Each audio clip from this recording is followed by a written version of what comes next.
Dudes and dudettes, how are you guys? So, as the title of this video already suggests, I'm going to be doing a very detailed review and discussion of Jurassic World Fallen Kingdom, which I had the opportunity to watch recently, and it was one hell of a kick-ass movie, that's for sure.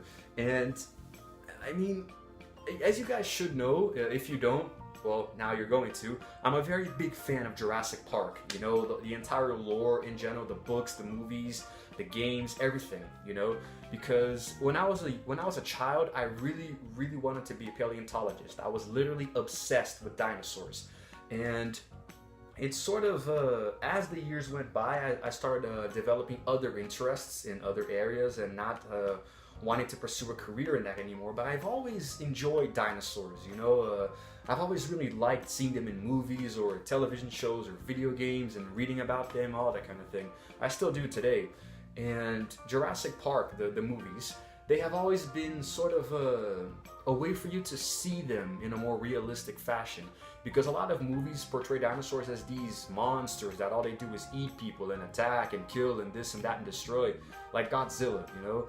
But Jurassic Park was very grounded in realism, you know, and the dinosaurs, they behave more like animals than, you know, bloodthirsty beasts.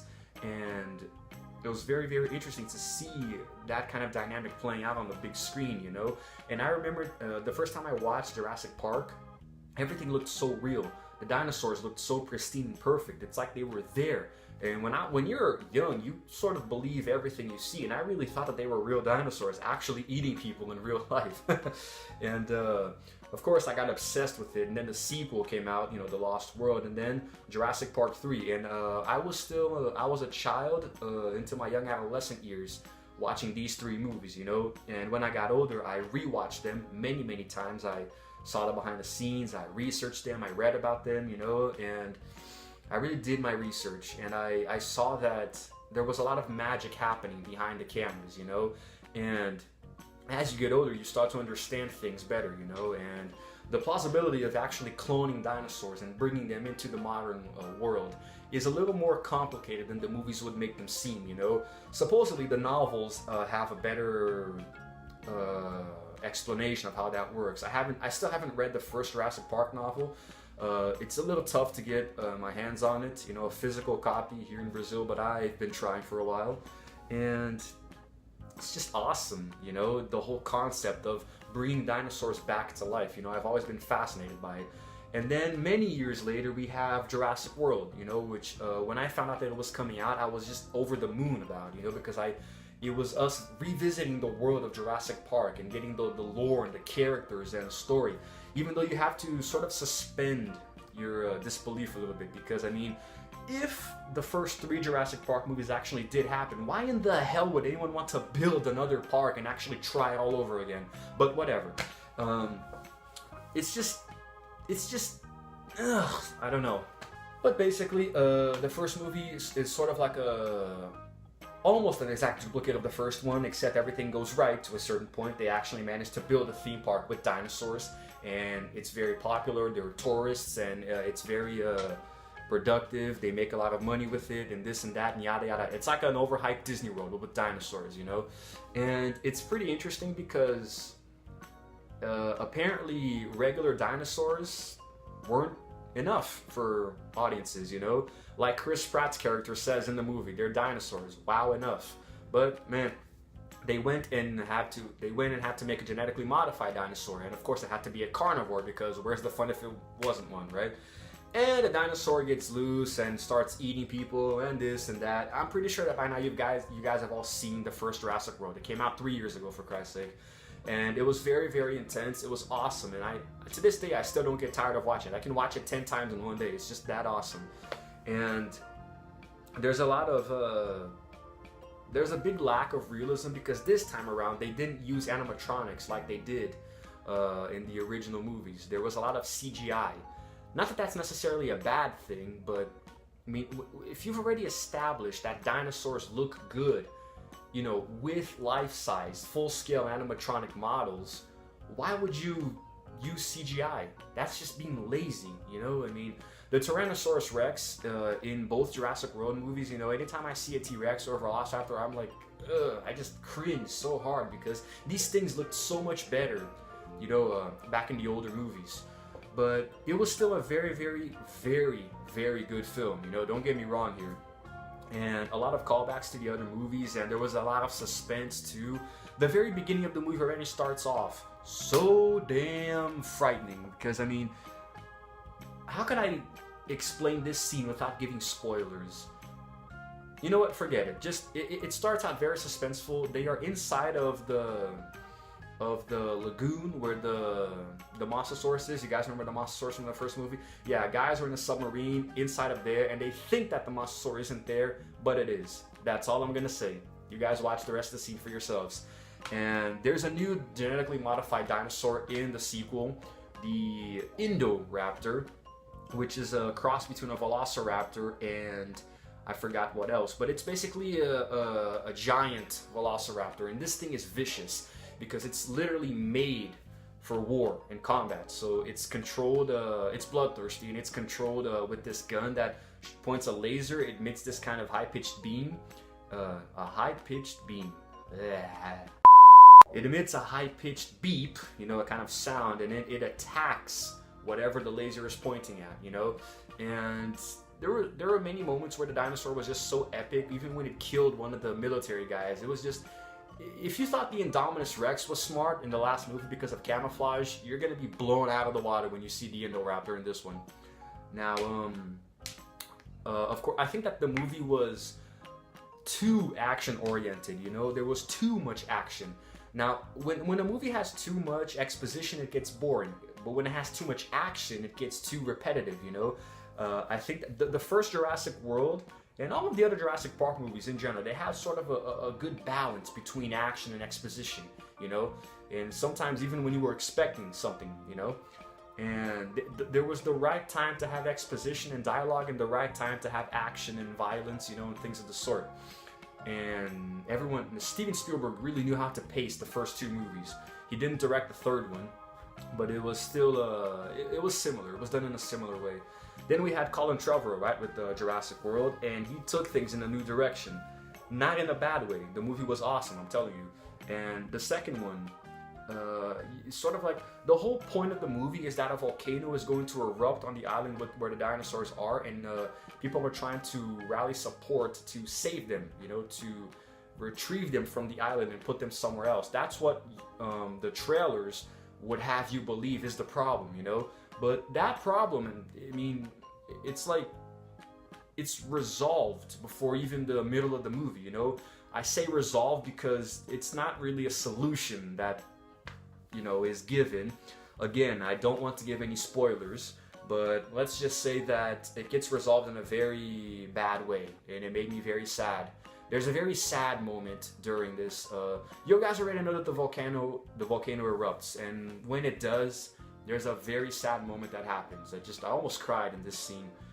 And it's basically the same thing from The Lost World, where it's a group of ill-intentioned people that want to take the dinosaurs from the island and sell them, you know, for their own means. It's the same thing, like the same way that Jurassic World mirrored Jurassic Park, Jurassic World Fallen Kingdom mirrored the Lost World Jurassic Park, you know. So the sequels are, the new movies are literally mirroring the older movies, you know. With there's going to be a third one, which I'm guessing is going to be pretty much a copy and paste version of Jurassic Park 3.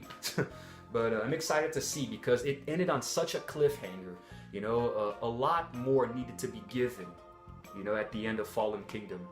And there were cameos by a few characters, like Ian Malcolm, played by Jeff Goldblum. And it was a very short cameo, but I think it still did the movie justice, because his character came back in the best way possible. Sort of like saying, see, I told you so. You're going to understand what I mean.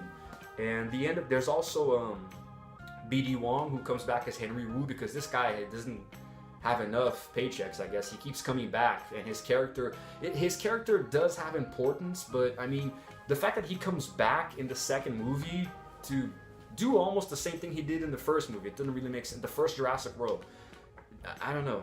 And Matt Pat over on Film Theory has a few very interesting videos talking about that, and he does some very, very interesting in how can I say, very thought-provoking and very, very cool theories regarding certain things that happen in Jurassic World. And I think that in general the movie was very, very awesome, you know, very well done, very well shot, directed, very well composed. The music was absolutely brilliant. The acting was perfect, you know. Props to the casting director. And there was a lot of character development. There were new characters that were very likable. And I think that it's very hard to criticize. I mean, there were a few flaws like the ones I pointed out. Too much CGI, too much action, and this and that. But it was still a very, very good movie. It really shocked you right when you were least expecting it. It had me on the edge of my seat many times, you know? And I just loved it so much. And a few crazy things happened along the way.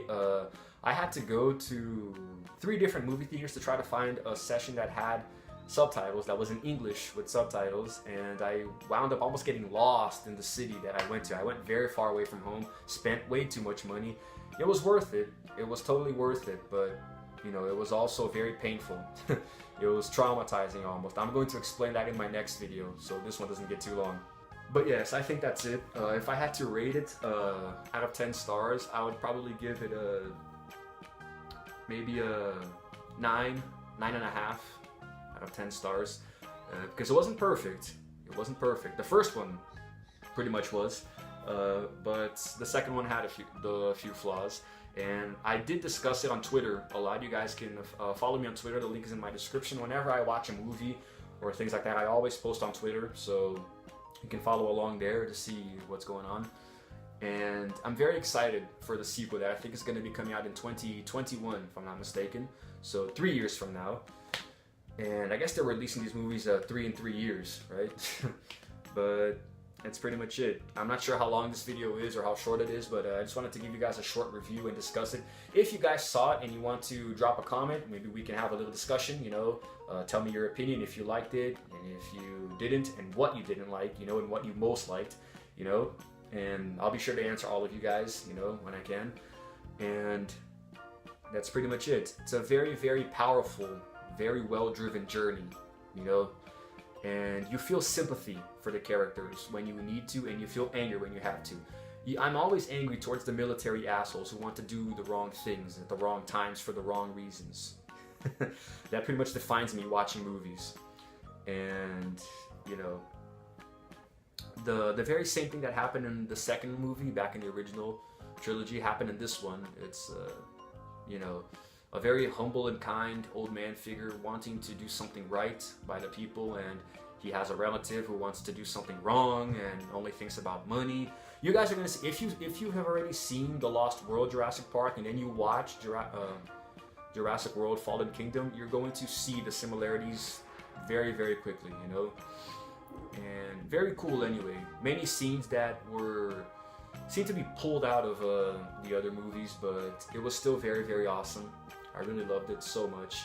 And the plot was a little loose. Like I said, there was too much action, not enough exposition, and everything seemed a little rushed, you know. And there was the mother of all cliffhangers at the end of that damn movie, you know. And like, what's gonna happen now? You know, I'm not gonna spoil it. I don't want to give anything away. That's why this video isn't too detailed, you know. But I really want to not give you guys any spoilers, because maybe I won't even get that many views if I give spoilers. Normally I do, actually. Normally I talk about movies giving a lot of spoilers, but I think that might put people away from my videos, you know, if they haven't seen it yet. But just my honest opinion that it was very, very awesome, very, very good. You guys definitely should watch it. Maybe I'll record another video, a sequel video, giving all the spoilers. And that's pretty much it, you know. Just gonna try as hard as I can to not spoil the experience for you guys, because I know that not everyone may have seen it yet. And that's pretty much it. Expect many, many jump scares. There are a few moments that are a little frightening, but it's dinosaurs, you know? What are you gonna do? Alright guys, I think that's it for now. I'm gonna be signing out and immediately recording the next video explaining what happened when I went to the city where I went to watch the movie. So that's it. I hope you guys watch it and enjoy it. Catch Jurassic World Fallen Kingdom in theaters everywhere now. And that's it. Rah!